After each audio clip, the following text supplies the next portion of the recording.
안녕하세요. 레그넘 투자자문입니다. 지난 한 3주 된 것 같아요. 동영상을 다시 조금 늦게 올린 점 양해 부탁드리고요. 오늘은 글로벌 패권에 대한 저희의 생각을 좀 공유드리고자 합니다. 참고로 지난 5월 2일 날 미국의 대표적인 핵 추진 항공모함이죠. 제럴드 R. 포드함이 유럽으로 급파가 됐습니다. 요약드리면 러시아의 핵전쟁 위기에 대응하기 위한 수단이라고 하는데, 이것처럼 저희가 미디어를 통해서나 자료를 통해서 실시간으로 업데이트를 안 해서 그렇지 이 지정학적인 갈등, 또 글로벌 패권을 위한 군사적인 어떤 갈등은 아주 급박하게 움직이고 있는 상황입니다. 자, 그럼 우리가 왜 패권이 중요한지를 여러분께 간단하게 소개를 드리겠는데, 이 페이지를 보시면 저희가 여러 자료를 통해서 투자 전략을 수립하는데 경제가 실물 부분과 금융 부분으로 나뉘어 있다. 그래서 조금 더 변동적으로 움직이는 주식시장으로 대변되는 이 금융 부분을 보고 판단을 하기보다는, 결국 금융 부분 주식시장이라고 하는 게 경제 실물 경제를 반영하는 거기 때문에 좀 더 완만하게 트렌드를 잡기가 좀 더 용이한 실물 부분을 보고 판단을 하자라는 말씀을 드렸죠. 이 그래프에서 이 패권의 승자가 되는 쪽은 이 파란색 점선에서 보시는 것처럼 장기적인 성장, 상승을 구가할 것이고요. 패권에서 패자가 되는 쪽에서는 장기적인 하락을 구가하게 될 것입니다. 이렇기 때문에 투자 전략 관점에서도 패권을 판단하는 문제는 굉장히 중요하다고 보고 있고요. 이 자리를 위해서 다시 한번 정의를 내려드리면, 이 정치학 교과서의 패권이라고 하는 것은 어떤 한 집단이 다른 집단의 경제, 사회, 문화, 정치적으로 압도적인 영향력을 부과하는 것이 패권이라고 합니다. 그러니까 이 패권이라고 하는 것은 한쪽이 죽어야 끝나는 싸움인 것이죠. 그래서 거듭 말씀드리지만 투자 전략 관점에서도 이 패권을 제대로 이해하고 전망하는 것은 아주 지대한 중요성을 가지고 있다는 말씀을 드릴 수 있겠습니다. 그러면 바로 미국의 글로벌 패권 전략을 한번 살펴보도록 하죠. 3페이지를 보시면 빨간색으로 전 세계 지도에서 쭉 라인을 그려놓은 것이 미국 정부가 공식적으로 얘기하는 글로벌 전략 방어선입니다. 디펜스 라인인데요.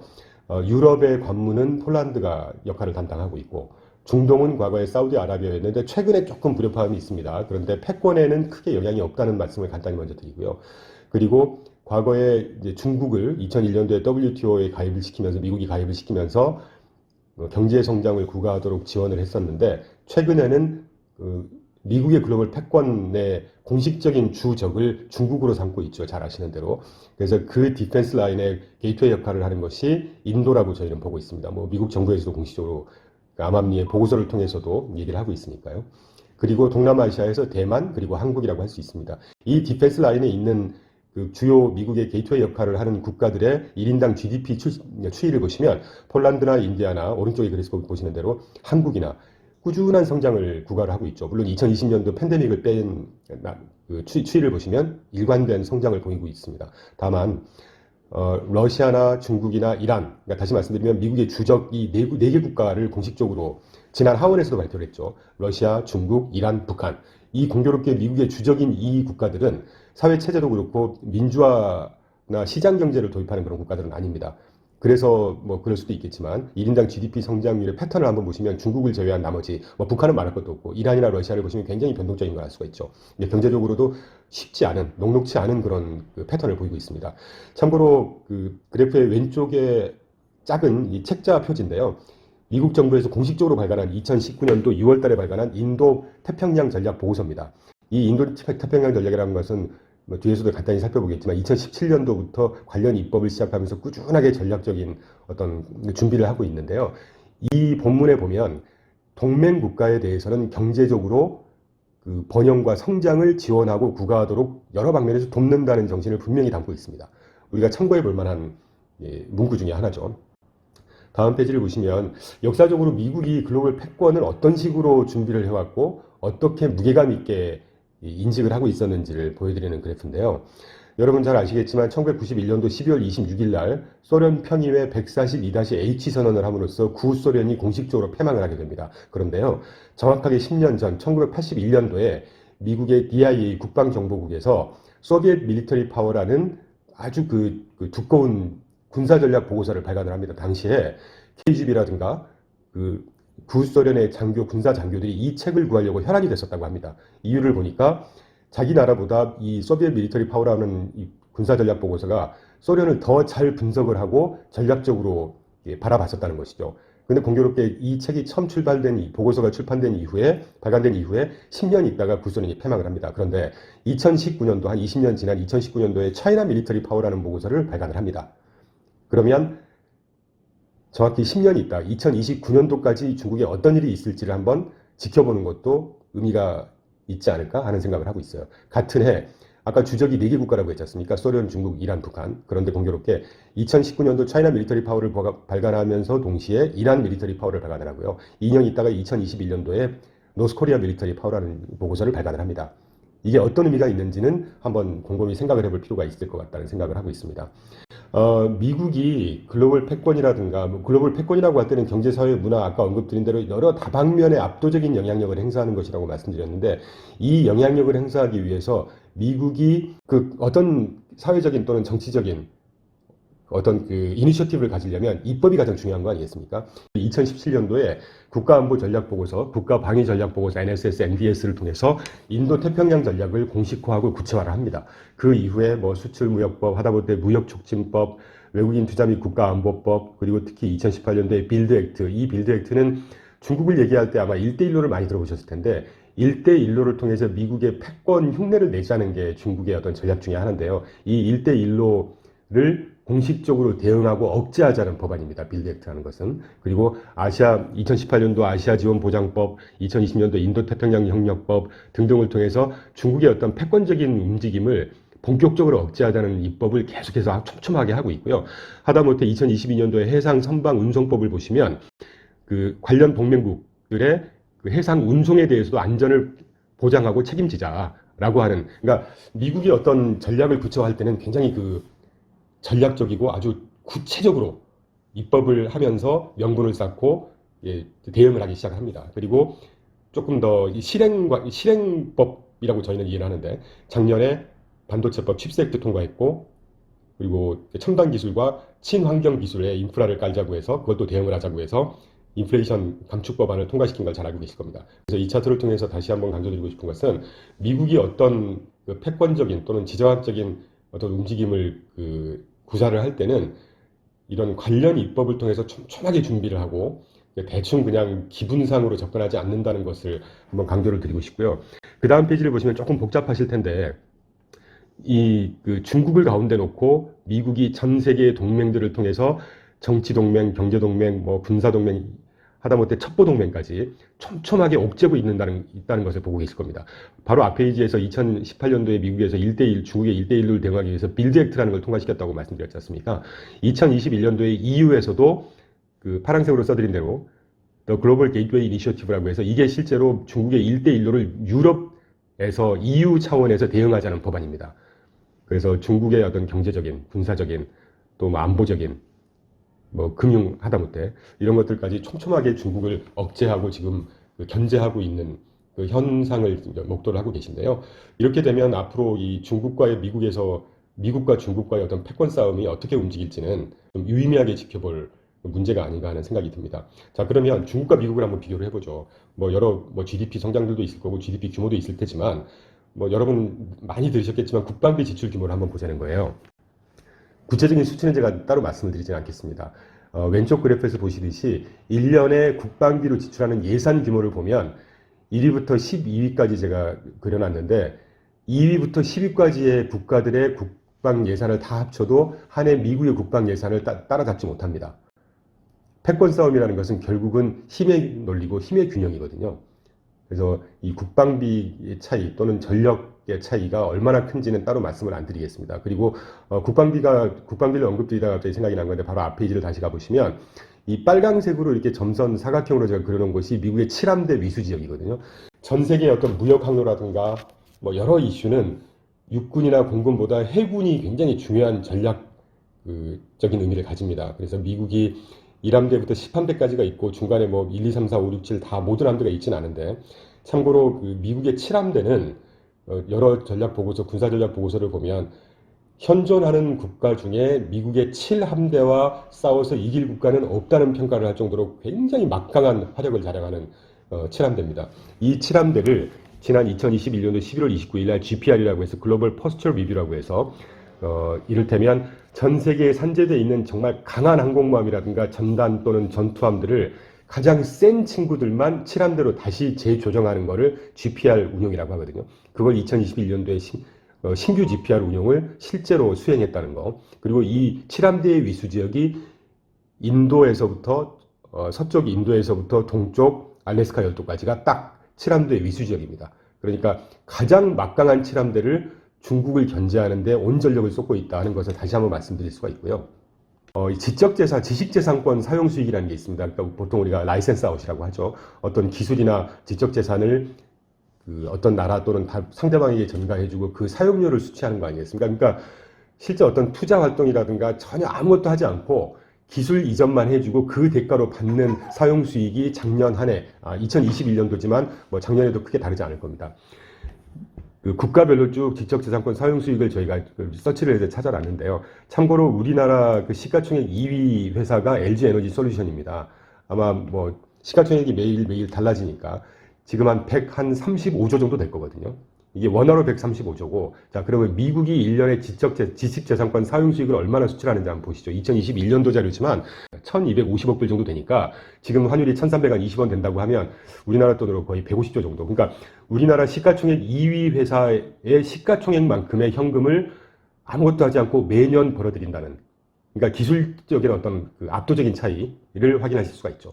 그래서 미국과 중국의 어떤 뭐 하드웨어라든가 소프트웨어의 전력 차이는 아직 크다고 할 수가 있고요. 중국이 지금 패권적으로 어떤 미국에 대항을 하거나 또는 그 흉내를 내고는 있는데 갈 길이 멀다 하는 것을 이 차트를 통해서만 해도 우리가 알 수가 있죠. 자, 그러면 중국에 대해서 한번 살펴보고 싶은데, 지난 1989년도에 천안문 사태를 잘 기억하실 겁니다. 사실 천안문 사태는 민주화 열망에 의해서 발생한 사건이 아니거든요. 뭐 역사적으로 좀 긴 얘기는 차치하고라도 서해 2000년 초반에 서부 대개발 국책 사업이라는 걸 진행을 하면서 부동산 개발을 통해서 경제를 구가를 하기 시작합니다. 그런데 부동산으로 언제까지 구가할 수 있겠습니까?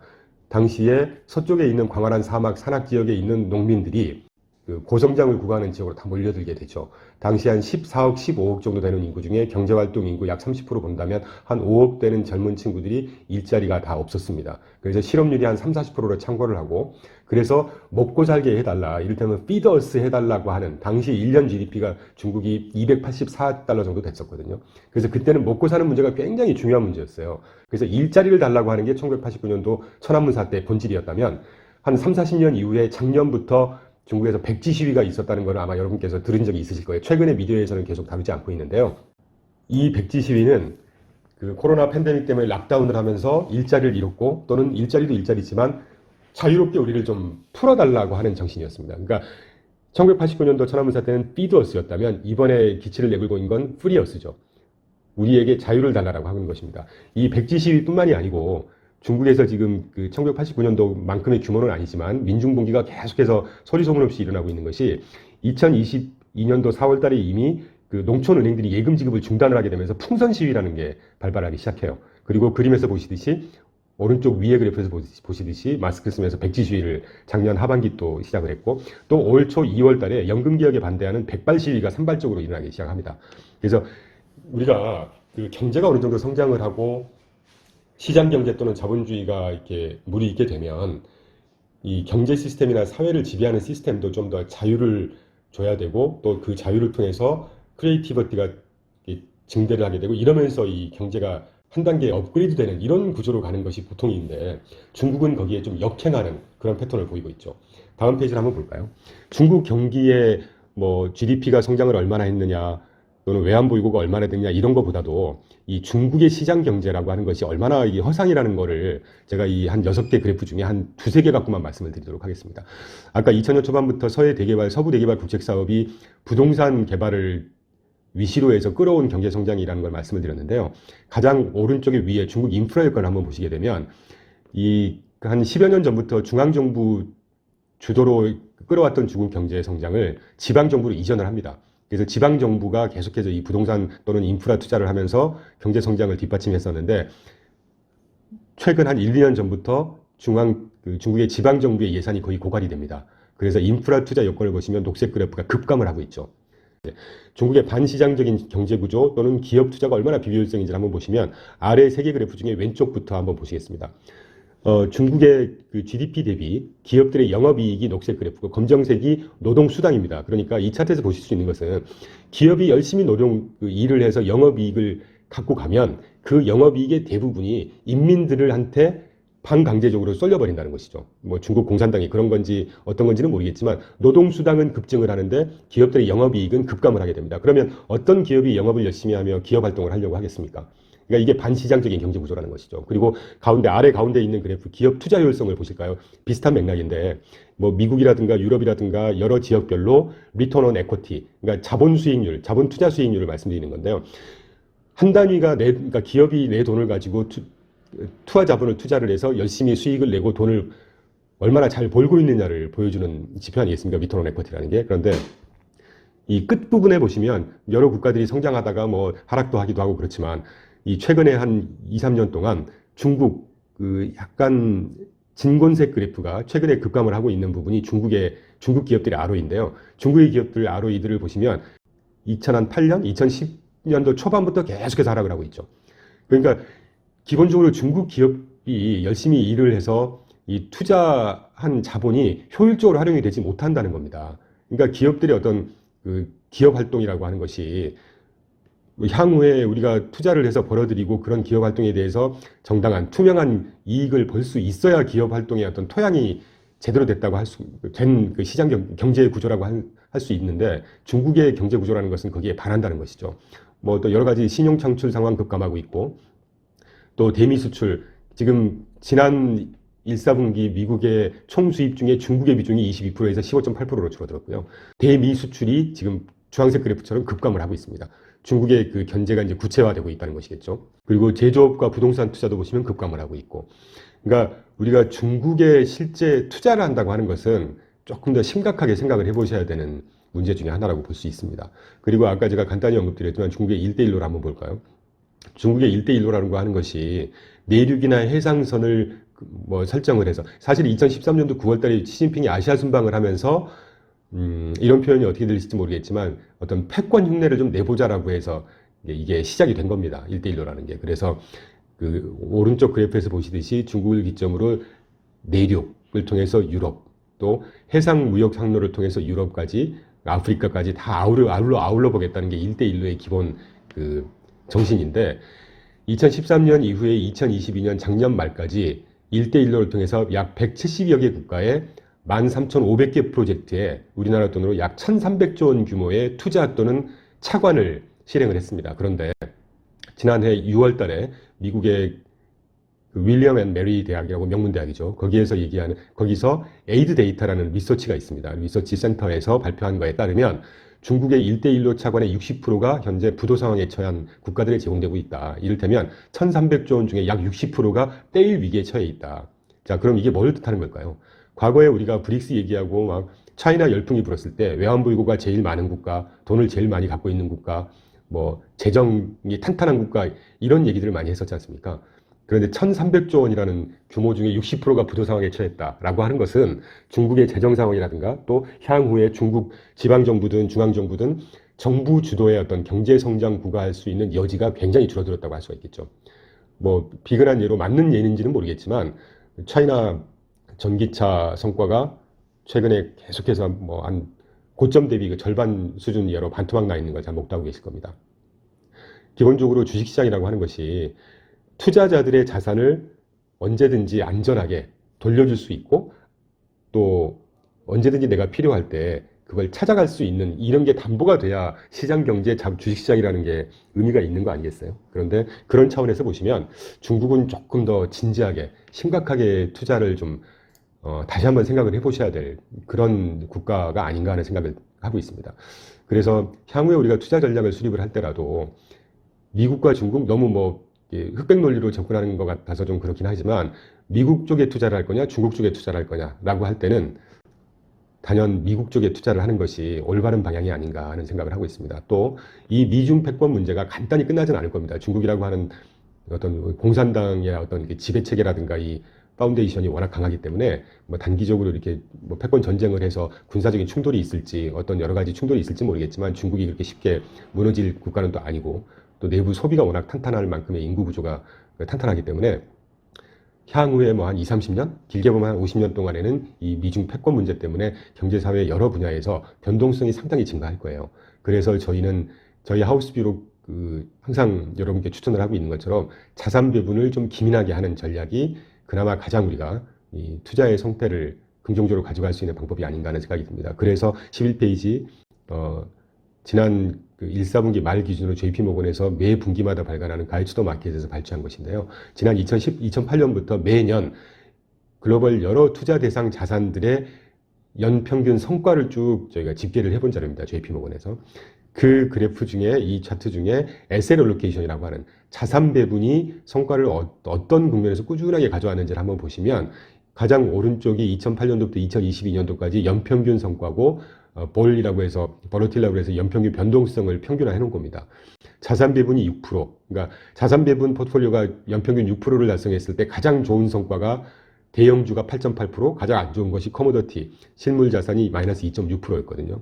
그러니까 그 평균 개념으로 보시면 자산 배분의 연평균 수익률 6%, 그리고 반면에 변동성은 지난 2008년부터 2020년 동안 위치가 가장 높은 23%를 보였습니다. 그리고 캐시가 뭐 가장 안정적이죠. 0.4% 변동성. 그 0.4% 변동성과 가장 높은 변동성의 위치가 23.4%를 보였을 때 자산 배분은 12.4%에 불과했습니다. 그러니까 쉽게 말씀드리면 자산 배분을 기민하게 잘하는 투자 전략을 구가하다 보면 평균 이상의 수익률을 매년 가져가고 변동성도 굉장히 낮게 구가할 수 있다라는 것이죠. 그래서 다시 한번 저희는 글로벌 자산 배분, 국내 자산 배분보다도 다양한 자산에 또는 다양한 상관관계를 보이는 여러 자산들의 그 기민한 자산 배분을 하자는 게 저희 하우스비고 저희가 추천드리는 바입니다. 이를 위해서 저희 회사에서는 전 세계 투자 대상 자산을 채권, 헤지펀드, 자산 배분형 커머더티 등등 8개 투자 자산군으로 구분을 하고요. 이 각각의 투자 대상 자산군에 해당하는 하부 운용 전략을 약 40개로 구분을 해서 여기에 해당하는 미국에 상장되어 있는 3,150개 ETF들 중에 300개를 쭉 소트아웃을 합니다. 그렇게 해서 각 하부 전략별로 해당되는 ETF를 평균 5개에서 10개 정도로 다시 배열을 하고요. 매 시장 국면마다 거기에 해당하는 ETF를 선별을 해서 리밸런싱을 해가는 전략을 구가하고 있습니다. 그래서 현재까지는 제가 수익률이 아주 최고의 수익률은 아니지만 평균 이상의 수익률을 꾸준히 달성하고 있다는 말씀을 드리고 싶고요. 그래서 오늘은 글로벌 패권 싸움이 어떤 국면으로 이루어지고 있고 향후 어떻게 될 건지에 대한 간단한 소거를 말씀드렸고 그에 해당하는 투자 전략에 대해서 좀 추천을 드리는 걸로 마치도록 하겠습니다.